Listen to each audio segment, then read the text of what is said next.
Breaking news for you now, and it might be pleasant news, I reckon, for a lot of people. The inflation data for the December quarter, the important numbers have just dropped. It's got big implications for next week's RBA board meeting and the year to come. To help us unpack all of this is the unconventional economist and founder of macro business, Leith Van Onselen. G'day, Leith. Talk us through it. What's these numbers? Oh, mate, it's a really good print, actually. So basically, the ABS, this is literally 10 minutes ago, has released the Q4 inflation data. And it's good news, everyone. Economists and analysts were expecting inflation of 4.3% over the year, and instead it's coming at 4.1%. It's actually below the RBA's expectations and what their projections were. And the bottom line is it basically means that that the RBA is, pretty much certain to keep rates on hold at its next meeting, and I'm tipping it's going to be on hold for several months before cutting later in the year. And the good news is that there's a term called underlying inflation. So that's basically when you strip out all the volatile items.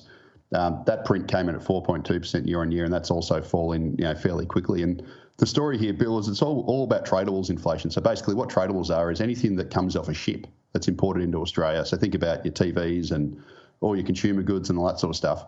The inflation there is, falling really quickly. So that only went up by 1.5% over the year, and that's what's basically pulling down inflation, not just here, but across the globe, because inflation's falling everywhere. And we're basically having an unwind of what happened over the pandemic, whereby we had all these supply shortages.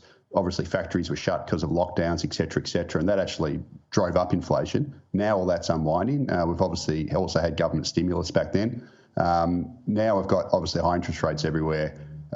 All the factories are back open, the goods are flowing, the prices are falling on these tradable goods, and that's basically lowering inflation both here and globally. And what that means is that central banks are likely to start easing interest rates late in the year. It's great news. Can you go through a couple of the other numbers there? Like you mentioned, the down by only a 1.5% increase on some of those things. What about with housing and other things like travel and food and all that sort of stuff? Yeah, so as I said, it only came out 10 minutes ago, so I've only had a very quick... Yeah, putting you on the spot, sorry. Yeah, no, that's fine, mate. So the big one that Aussies probably care about the most, because given a third of households rent, is rental prices went up by 7.3% annually. Now, that was actually slightly down on the September quarter, but the reason for that, there's a bit of distortion here. It's because the government did a Commonwealth rent assistance, which came in from 20th of September. And without that, So because of that rental assistance, rents only went up by 0.9% in Q4, but they would have gone up by 2.2%. So part of that, you can thank the federal government for doing rent assistance. That helped to lower rents. Ditto for energy. So energy prices actually fell in the December quarter, and that was partly because of the introduction of this energy bill relief, which is basically sort of rebates the governments were handing out. And without those, energy prices would have risen by, 5.7%. So basically, there is a bit of distortion here. Government rebates are helping to lower inflation in those sort of key areas. So some of those settings are helping, are reducing. Yes, absolutely. Yeah. So basically, look, cost of living relief is good when it's targeted, and basically targeted at rents and energy is helping. The one really sour note, and pretty much anybody living in Brisbane, given you had all the storms and that kind of thing, and obviously floods, and you probably experienced it all firsthand, insurance prices have absolutely rocketed. So they've experienced the strongest annual growth in over 20 years, and they were up by just over 16% in the year. Wow, we've just been talking about insurance for both, because it's you're right, it's pretty topical up here right at the moment, and we're just talking about health as well. So, wow, 16%, eh? That's right, mate. So 16.2% last calendar year, and if anything, they're probably going to keep going up, and that's a real sort of pain point, especially if you're in North Queensland. Southeast Queensland. If you live in Mount Tamborine or something, you've just had your house flooded. It's not great news for those folk. Yeah, we just had someone from Bray Park up here, a suburb up here, that got inundated yesterday. A lot of places flooded up there, and it was the second time in 18 months. So they're expecting another increase as well. So the frequency of these events is not going to help. No, absolutely not, mate. Unfortunately, look, we've had 3 years of La Nina. We're supposed to have an El Nino this year, and guess what? Didn't seem to happen. It's just like another year of wet weather. So, yeah, it's been very nasty. I've been kind of insulated. I live in Melbourne, so we've had a very stable summer down here, but I really feel for everyone else up north. Yeah. So can you give us a bit of a retrospective looking back, just so we for those that don't appreciate where we came from in terms of how high inflation was, and we know we're trying to get down. The target band is between 2% and 3%. So just a little bit of a history lesson on the significance of how far it's fallen to get to where we are now. Yeah. So basically, inflation topped out at nearly 10% in September 2022, and that's when basically the Reserve Bank was most concerned. And since then, it's actually fallen quite significantly. Sorry, I should have said close to 8%. I was looking at goods inflation. In December 2022, and since then it's obviously come down to where it's at the moment, 4.1%. So it's roughly halved. The Reserve Bank's target is between 2% and 3%, so it is still above that. But the Reserve Bank doesn't just look at inflation where it is now; it looks at where it's going, and it's clearly falling. And also looks obviously at the strength of the economy. And we are in what's called a per capita recession at the moment. So basically, the economy's growing overall because of our extreme immigration-led population growth, but everyone's share of the economic pie is actually shrinking because the economy's not growing fast enough to keep up the population growth. And we saw that in yesterday's retail sales, which were an absolute shocker. Retail sales, if you adjust for population growth and inflation, actually fell 6% last calendar year. Households are cutting back. They've obviously had about a 6% fall in their real incomes in the last year as well. And, so there is a lot of weakness in the economy. So basically households are cutting back. They're getting squeezed by high mortgage rates, high rents, high personal income taxes, general cost of living and energy and all those sorts of things. They're cutting back. The only thing that's stopping the economy from going into a full-blown recession is the fact that we're adding more households than households are cutting back through this high immigration. It's a tricky old mix, isn't it? So you think, based on this tracking, maybe later in the year, the Reserve Bank may look at going the other way with interest rates? Yeah, I mean, I honestly think that the unemployment rate's also starting to rise. So I think by the end of the year, we're probably going to have an unemployment rate closer to 5%, 3.9% currently.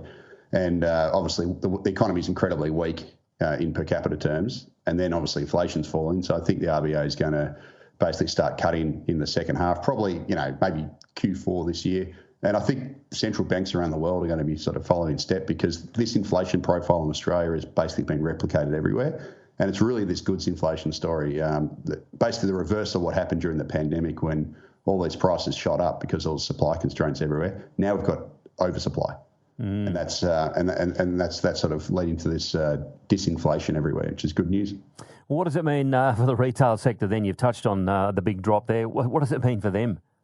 Oh, look, mate, I would hate to be a retailer. There's not just the fact that we've got obviously high interest rates and falling consumer spending, but it's also just the impact of online sales. So people since the pandemic have shifted heavily towards Amazon, towards eBay, all these online platforms. So if you're a bricks and mortar retailer, you're doing it really hard, and that's one of the reasons why Godfrey's has just gone into basically shuttered yesterday. It's just, unfortunately, they're kind of caught in a bit of a blockbuster moment. I'm not saying there's not going to be any bricks and mortar retail, there always will be, but they're fighting that headwind, and then they're also fighting the headwind of extremely high interest rates. Will we see a bit more of the likes of what happened to Godfrey's yesterday? Oh, absolutely. I think especially for those sort of specialty retailers which sell, one line of item, I think they're going to really struggle. Like Godfrey's was obviously vacuums, specialise in that. Well, you can go to Harvey Norman, Amazon, all those other places and get the same stuff. So I think those sorts of retailers are going to do it really hard because you can, there's so many other options for people. Yeah. And, and obviously everyone's very cost conscious at the moment. So, a vacuum, people can hold on to vacuums for longer to save money. And that's the same with, a whole bunch of other sort of consumer goods. They really are sort of semi-discretionary spending. And when times are tough, people cut back. Yeah. As this reduction and trying to get into that, so we're not too far away from being into the threes now. Is this happening quicker or as expected? We always were told that it takes a while to work its way through the system to see this sort of result. So is this quicker or about on par with what everyone thought? Look, it's actually slightly quicker. So again, the expectations were for a 4.3 print. this quarter. Instead, we got 4.1% annual, and also we're tracking below where the RBA's forecasts were on inflation. So, based on that alone, if the RBA follows the data, which it very well will, it definitely should keep rates on hold at its next meeting, because inflation's lower, retail sales are coming worse than expected. The unemployment rates, the labour market's weakening. All the areas, all the economic data that it looks at is coming softer than it probably had forecast. And based on that, it should keep rates on hold at least for a while, and then eventually start cutting once the inflation continues to fall. All righty, well that's some good news today, and you've explained it really well for all of our listeners. I really appreciate that, Lee. Thanks. Yeah, no worries, Bill. Anytime, mate. Unconventional economist and founder of a macro business, Leith Van Onselen, with a really good assessment of today's positive numbers, with inflation falling to 4.1%. We're expecting 4.3. It's at 4.1. Not far away from getting into the 3. So we're getting closer and closer to that target band, as he said, that the Reserve Bank's chasing at 2 to 3%. Interesting times, though, for retailers. Good on one hand, but it's working. So everyone's doing the right thing, and mortgage holders will be breathing a bit of a sigh of relief today, or any prospective mortgage holders. I'm looking at one right now in the office here. What do you make of that? Those numbers today, the inflation data numbers, are pretty good numbers, aren't they?